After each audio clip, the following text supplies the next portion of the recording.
and welcome to another episode of the program Improve Seeds on Nigeria's first agricultural television in the capital city of Abuja. I am Hilda Homsem Fantwam, and today we're going to talk about the role of GMO in agriculture and, of course, the acceptance within Nigerian farmers. And to do justice to that is my regular guest. She's a young plant breeder. Welcome to the program, Miss Andrea Dama. Thank you for having me. You're welcome. Thank you. All right, we're going to short break. When we come back, we're going to dive into that and sit right there because this is a problem that a lot of farmers are yet to accept. And our plant breeder here is going to enlighten and tell us the importance, the importance of accepting GMO, and of course, she'll tell us the advantages attached to it. Improve Seeds on ARCN Television. Stay tuned. Genetically modified organism GMOs are plants, animals, or microbes that have their DNA changed using genetic engineering techniques. Another term for this is called bioengineered foods or animals. Genetic engineering can be done with plants, animals, or bacteria, and other very small organisms. With genetic engineering, scientists take the gene of a desired trait in one plant or animal and they insert that gene into the DNA of another plant or animal. Genes can also be moved from an animal to a plant or vice versa. This process to create GMO is different than selective breeding. This involves selecting plants or animals with desired traits and breeding them. Over time, this results in offspring with those desired traits. One of the problems with selective breeding is that it can also result in traits that are not desired. This avoids introducing other genes with undesirable traits. Genomics editing is a newer method that involves adding, removing, or changing the DNA of a plant or animal in a targeted way. The possible benefit of genetic engineering includes more nutritious food, tastier food, disease and drought-resistant plants that require fewer environmental resources, less use of pesticides, increased supply of food with reduced costs and longer shelf of life, faster growing plants and animals, food with more desirable traits such as potato that produces less of a cancer-causing substance when fried. Of course, people have expressed concern about GMO foods, such as creation of foods that can cause an allergic or toxic reaction.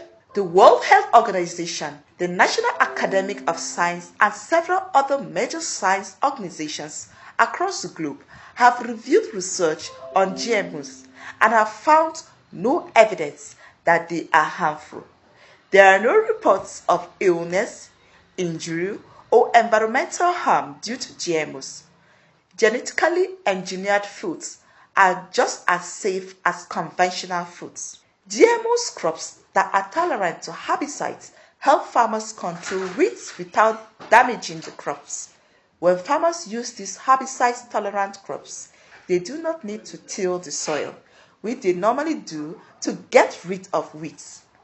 This no-till planting helps to maintain soil health and lower fuel and labor use. And farmers have chosen to grow GMO crops because it gives them higher tolerance to herbicides, making it easier to control weeds, greater resistance to certain plant viruses, which can help increase food security by reducing food waste, greater resistance to damaging insects, which can help reduce the use of pesticides. And of course, some of more benefits of genetic engineering agriculture and increase crop yield, reduce costs for food or drug production, reduce needs for pesticides, enhance nutrient compositions and food quality, resistance to pests and diseases, greater food security, and medical benefits to the world's growing population.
I'm glad you're still here. Before we went on the break, I told you that our plant breeder, Miss Andrea Dama, is going to tell us the role of GMO.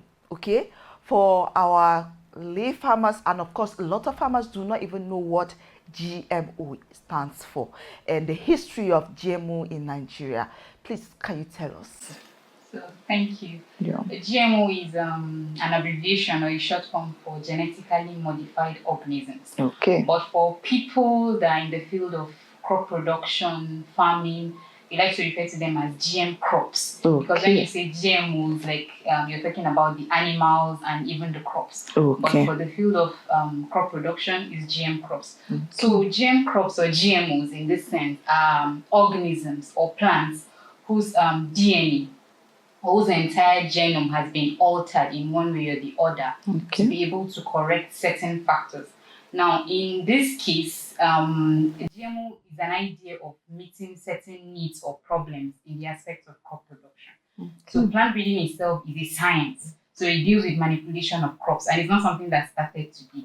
So when you talk of GMO, is a process of bringing in an organism or a plant into a laboratory, deleting a particular DNA that is not useful at that point, and incorporating a trait into it, an important trait that is needed by the farmers.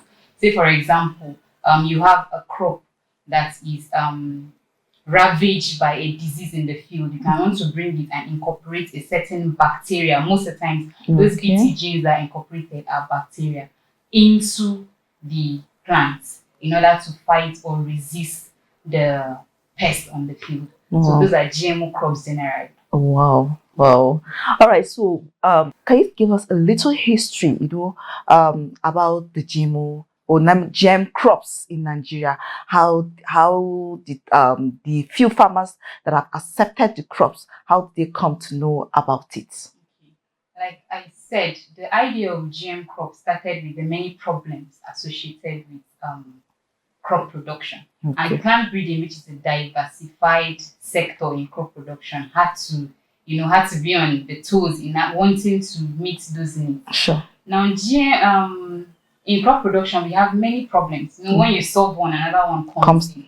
But then we have many problems associated with the use of our indigenous crops. Now we say we have low yielding crops. What do? We try to cross them. It takes 7-10 years to be able to get one variety that is high yielding. That's the process of a conventional farm breeding. It takes like 7-10 years for it to be able to release a variety. So now in research or in plant breeding, we try to say, okay, how can we solve this problem?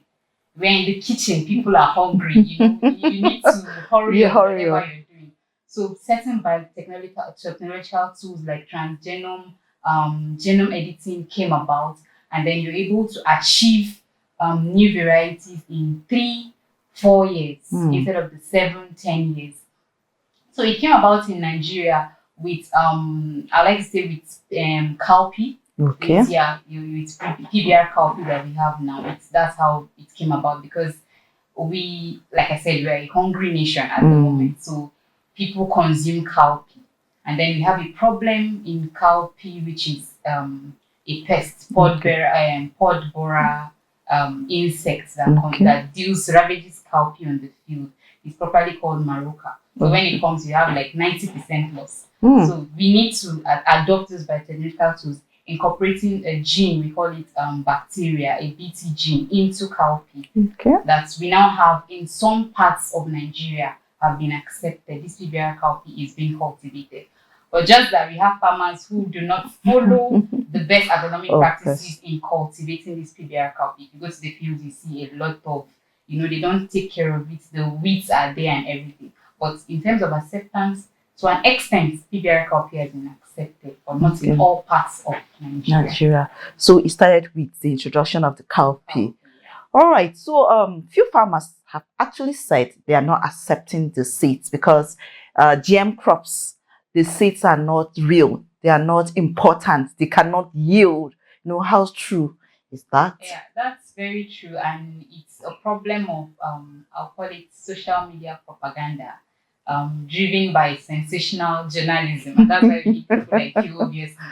So people, when it's easy to coin out a topic or to bring out something like recently, people will always tell you that okay, it's the white man that wants to wipe out the black nation and hence is giving us this and that, and then people accept it because it looks like a juicy topic actually. Sure. So it's a social media problem, but that is not the case. The many things I've seen online are myths. They're just beliefs of people that want to drive. Okay, don't accept this. Like I said, most of these things are even our indigenous crops that have been processed. We have a problem of it's a behavioral change problem, and it's normal with traditional farmers. Acceptance is always a problem. And even in countries, advanced countries that have even accepted at this point, they still have this problem of, okay, no, they still use it too. Yeah. But some people will still come up with, no, the pesticides are this, they are that and that and that. But I know with the acceptance of PBR coffee and most recently telomeres, they are kind of getting there. And I also want to say avenues like this should also try to counter those ones that are out there when we have people, the communication gap is actually wide. So when we have plant breeders, the seed companies, the marketers, all stakeholders involved that want to push or drive this sensational narrative aside, so the acceptance will actually be broader than it is now. So and even for the farmers who are using it and have seen evidence of it, definitely want to promote those crops.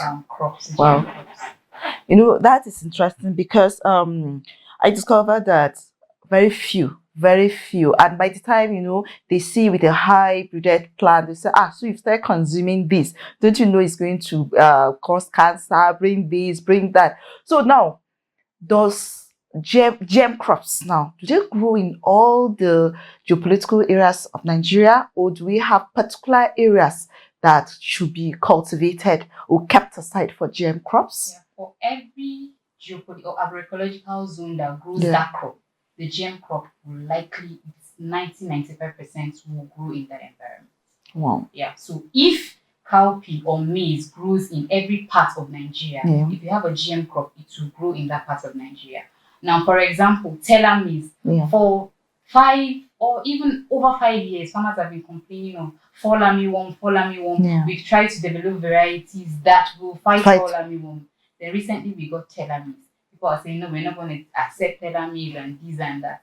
But and I've seen somebody who said, no, it's only in the lab that it's likely to grow. No, it can grow in every geopolitical zone where that traditional crop can grow. Yeah. Wow, so farmers should relax. Yeah, they should just relax. And also for every you said something about saying it causes cancer. It doesn't cause cancer.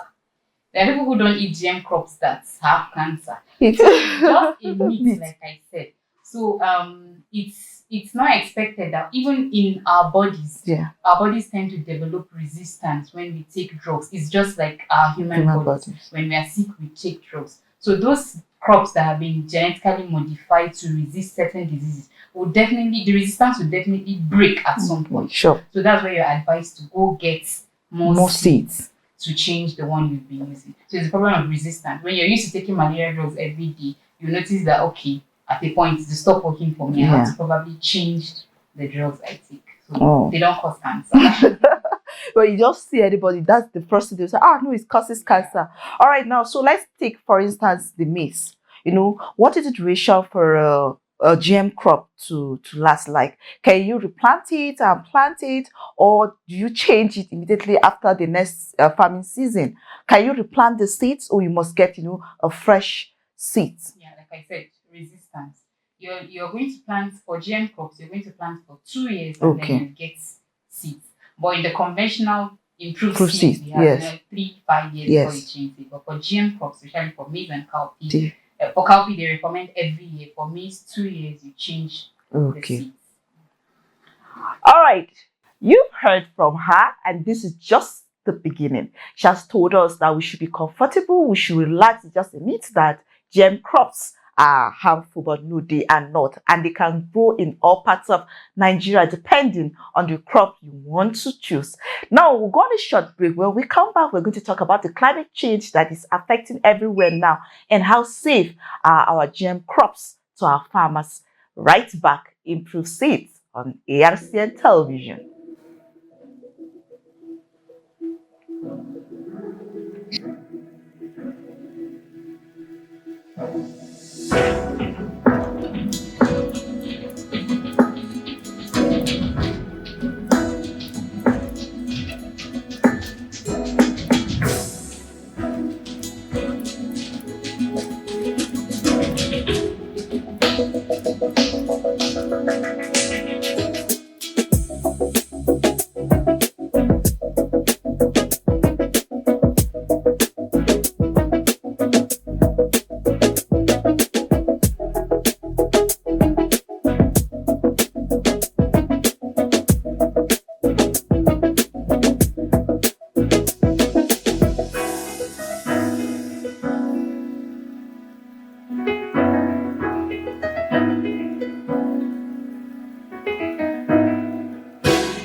Welcome back. Before we went to the break, Ms. Dama here has told us the importance of GM crops and how safe farmers can key into it, as much as you know the right agronomic practices, you will get whatever you want.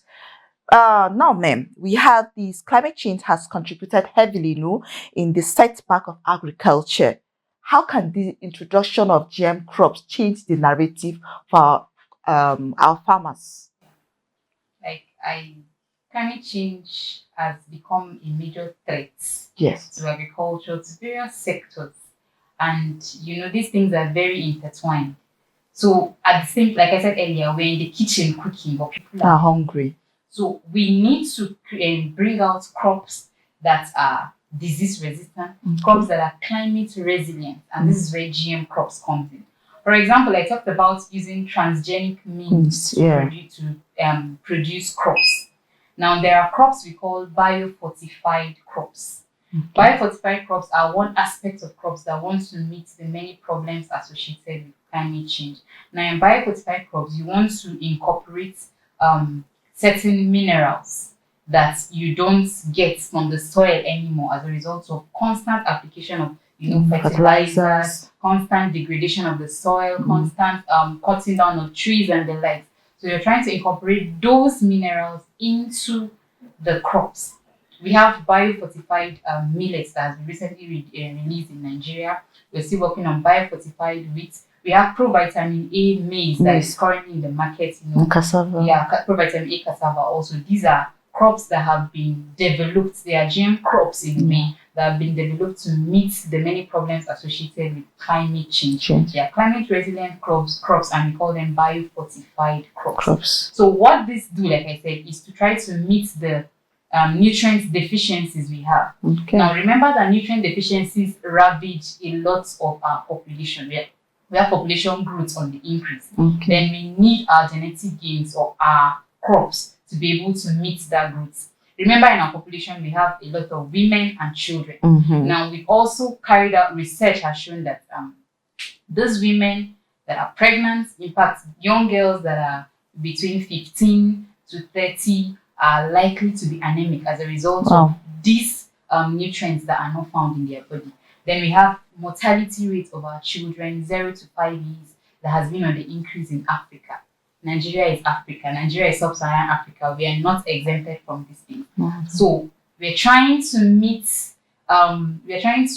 our research to be commensurate with the population growth, and that's why we have these crops available for us to consume and be able to meet those deficiencies and problems that are associated with climate change. It's scary. It is for those that. All right. So, do we produce GM crops, the seeds in Nigeria? Yeah, we produce PBR cowpea in Nigeria. Okay. I think telomeres is yet to be properly. Telomeres just came out this year, yet to be properly accepted, and even BT cowpea cotton is yet to be grown on a large scale. But PBR cowpea, even PBR cowpea, we have demonstration farms here and there, but the commercialization is not so vast like that. Like we said, the problem of acceptance. Yes. So we don't have seed companies, we don't have marketers that have adopted that. But PBR coffee is available in Nigeria. Even Telamis, you can walk up to these seed companies like Value Seeds who are ready to sell to us. That is good. So now, if we're going to do that, now can you tell us, or can you enlighten our farmers out there? Tell them, talk to them, tell them how true GM crops are and how important it is for us, most especially in this climate change and all the likes that we are facing now in agriculture.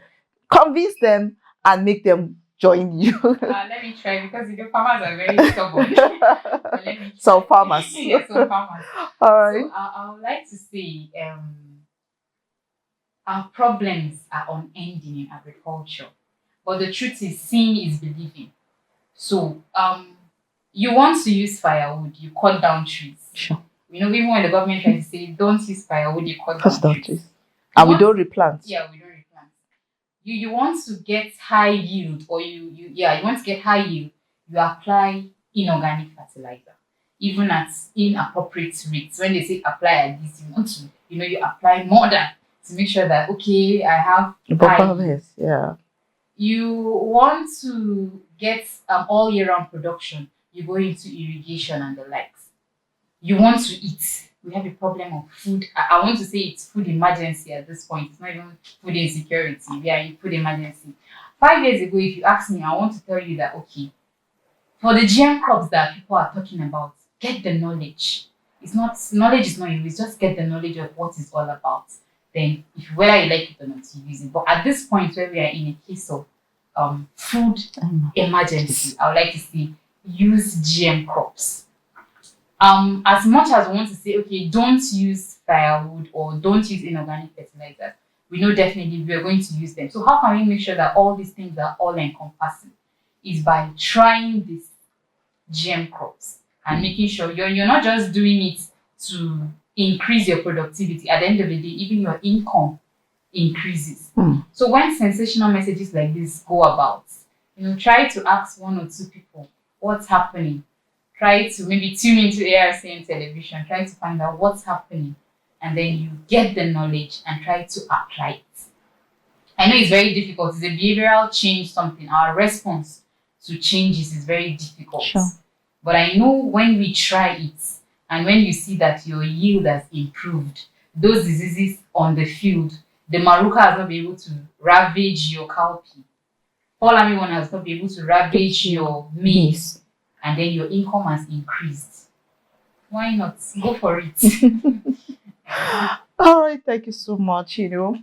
It's quite interesting, discussing this with you, and you've heard it from her, and she has said it's just a myth that is going around, and people are really asking questions and are scared of using this. But she has encouraged us and she has told us that it's important and don't be scared of it.